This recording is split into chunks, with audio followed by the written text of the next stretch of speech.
RAS really benefits in, let's say, direct, the opposite from any kind of flow-through system is the reuse of the water. We only have to heat it or cool it once, and then we control it.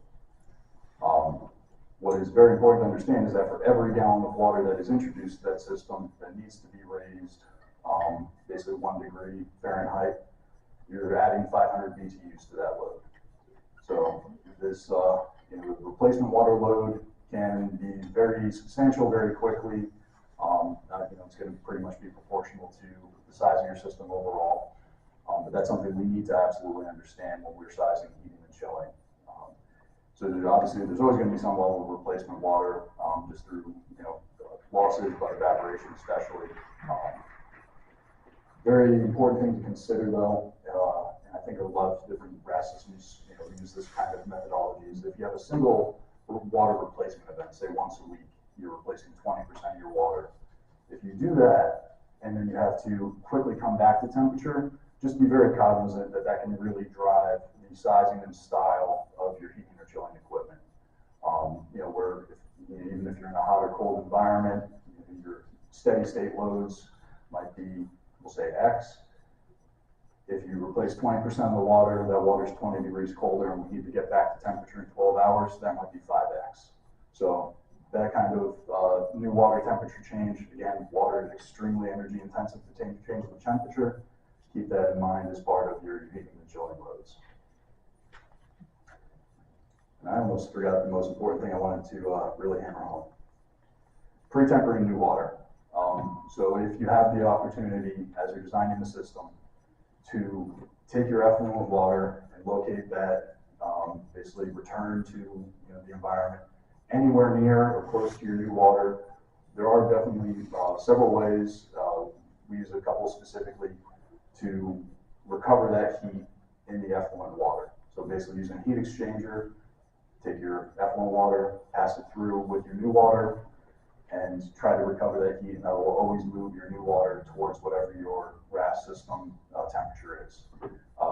If you do that effectively, and you can basically save anywhere between, say, 20 to even 50% of your energy costs on your exchange water loads. All right, going into another RAS-specific load, biomass. As you feed your fish, they go through a metabolic process. They're creating heat and adding that to the water. Before attempted a joke here, you can remove all the animals from your system to get rid of that load. That'd make my job easier, but not necessarily yours. Not really an option. The other, system part of it, using your filtration pumps, UV filters, those are probably the two biggest contributors to heat gain in your mechanical loop. So a certain percentage of the electrical power, both through the horsepower or your wattage to your lamps, are going to be introduced into that water and effectively heat it. Really the best thing you can do here is if you have the opportunity to use a VFD pump, vary that pump speed so you're not just dumping excess horsepower into the system if it's not required. But obviously very important parts of the system that are never going to be removed. Then finally, the last two components of the system, a little bit more nuanced, probably not as driving for any of the general loads that we size for. Starting with just your sand filters and how those are backwashed. I've seen a lot of different system designs and configurations. If there's any opportunity to have that backwash water either be heated or basically return to the RAS system in a different temperature than what you're maintaining, that's something we would need to understand and definitely consider. Usually a lot of times that water goes directly to effluent, but we have seen systems that sometimes will filter and return it. So I think that's just a mechanic of an individual system that we would want to understand in effectively sizing heating and chilling equipment. And then the last part, like the last presentation, any kind of aeration of the water. If that is very substantial for your process, a lot of times we see that with shrimp, where you have a lot of variation. That's something we want to understand, what the cubic feet per minute are, what that air temperature is going to be. Luckily, air is a much poorer mechanism to transfer heat into the water, so you don't see the level of energy either into or out of the system. But again, something that we want to understand and consider. So I think the last part there, just about the type of aeration. If you do have an upwelling and lots of air bubbles being introduced into the system flowing up through, that can actually greatly increase your evaporative chilling because it disturbs that laminar surface of the water. So enough of the hard engineering stuff.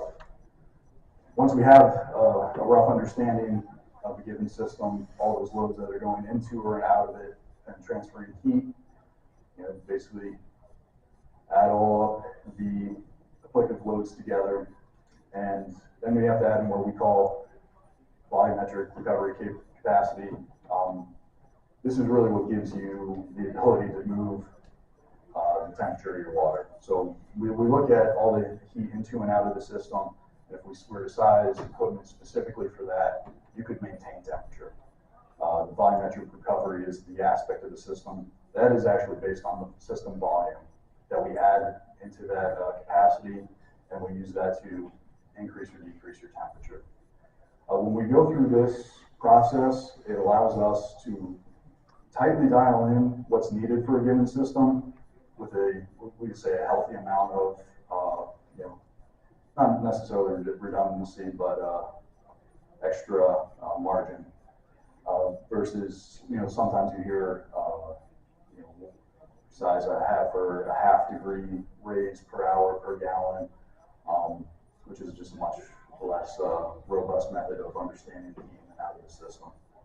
But at the end of the day, we get down to the capacity required, and once we understand that heat flow, we move on to figuring out what type of system is going to be best for a given application. Two very high level styles of system that we employ. First being just a centralized heating and chilling system. So the name entails, you put a large bank of all your heating and chilling equipment in a centralized area. You typically control a hydronic loop that would be distributed throughout the facility. Maintain the temperature of that loop, and then use that to feed individual heat exchangers at each one of your tanks or services that you need to take care of. So that becomes quite a large system. Here's just a quick example. We've got a centralized system, boiler section over here, boilers, buffer tanks. There's a whole bunch of pumps in there that you can't really see. Down on the other side, we have a chiller employed, and they all feed this central pipe bank here that is going indoors to, I believe this was like 18 tanks for this facility. So with that kind of system, that's your classic chillers, boilers, heat pumps, buffer tanks, recirculation pumps, multiple heat exchangers, one for each tank that you need to take care of, and whatever kind of control system that's required. Basic tenets for that, it's ideal for larger systems, talking 50,000 gallons and up, or more than 500,000 BTUs of heating or chilling capacity needed. I think the nuance there that needs to be understood, though, is just that it's great for maintaining separate temperatures in separate tanks. One tank can be at 82, one can be at 75, one can be at 80. And the individual controller for that tank can cycle on a pump, a zone pump, or a solenoid valve, and control the flow of your hydronic water to that individual heat exchanger. However, what needs to be considered is that if you have a tank at 75, a tank at 80, and then you need one at 40, then you need both heating and chilling likely. So with that, then you need to have a redundant hot water and chilled water line throughout your facility, and they have that capability to feed either hot water or cold water to each heat exchanger. Not rocket science, but just another wholly redundant system that you're taking care of. And then with that, just talking about the maintenance burden. So typically, again, these are larger systems, more water, more higher flow rates. The equipment to control that hydronic loop